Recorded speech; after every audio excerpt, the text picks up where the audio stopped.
আইনুদ্দিন আল আজাদ, উনার মাধ্যমে আমার একটা অ্যালবাম বের হয়েছে, নাম ছিল পথের দিশা। কলরব থেকে, কলরবের নয়াপল্টনে 6 তলায় কলরবের অফিস ছিল, তখন ফিতা ক্যাসেটের যুগ ছিল। এটা আপনাদের বলছি এই জন্য, যেখানে আমার আজাদ ভাইয়ের শুভাকাঙ্ক্ষী অনেক আছেন। উনি উদার ছিলেন, উদার মানসিকতার ছিলেন। যশোরে পরিচয়, ঢাকাতে আসতে বললেন। ইসলামী আন্দোলনের অফিসে 3টা রাত ঘুমাইয়েছি ওই অ্যালবাম করতে এসে। ভাইজান স্টুডিওতে আমি পৌঁছানোর আগে উনি পৌঁছিয়েছিলেন।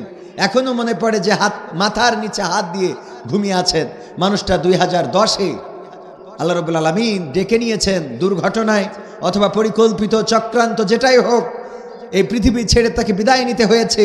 আল্লাহ রাব্বুল আলামিন আমাদের মরহুম আইনুদ্দিন আল আজাদ রাহিমাহুল্লাহকে, তার কবরটাকে জান্নাতের বাগান বানিয়ে দিন, পড়েন আমিন। ওনার বিখ্যাত সঙ্গীতটি আমার আব্বাও গাইতেন, আমিও গাই, এখনো গাই। কি হবে বেঁচে থেকে অযথা বিদ্যা শিখে, যদি না গড়তে পারি শোষণবিহীন সমাজটাকে।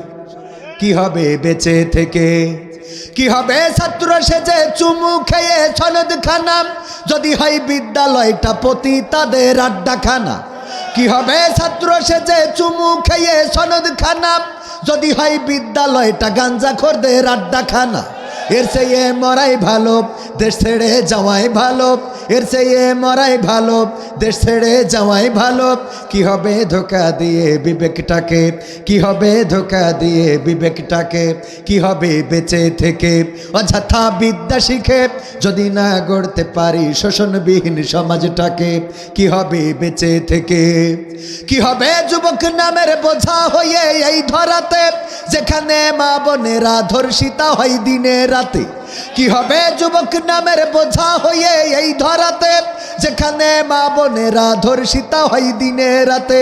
যৌবনের সার্থকতা ঘুচিবে সকল ব্যথা, যৌবনের সার্থকতা ঘুচিবে সকল ব্যথা। পারো যদি বলি দিতে মানুষরূপী পশুটাকে, পারো যদি বলি দিতে মানুষরূপী পশুটাকে। কি হবে বেঁচে থেকে অযথা বিদ্যা শিখে, যদি না গড়তে পারি শোষণবিহীন সমাজটাকে।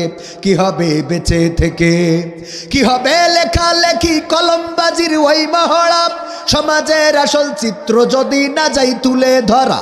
কি হবে টিভি চ্যানেল সাংবাদিকের এই ক্যামেরা, সমাজের আসল চিত্র যদি না যাই ভিডিও করা। যদি ওই ঘুষের বলে কলমটা উল্টো চলে, যদি ওই হ্যালো কলে ক্যামেরা উল্টো বলে, তবে কি যাবে রোখা দুর্নীতিকে।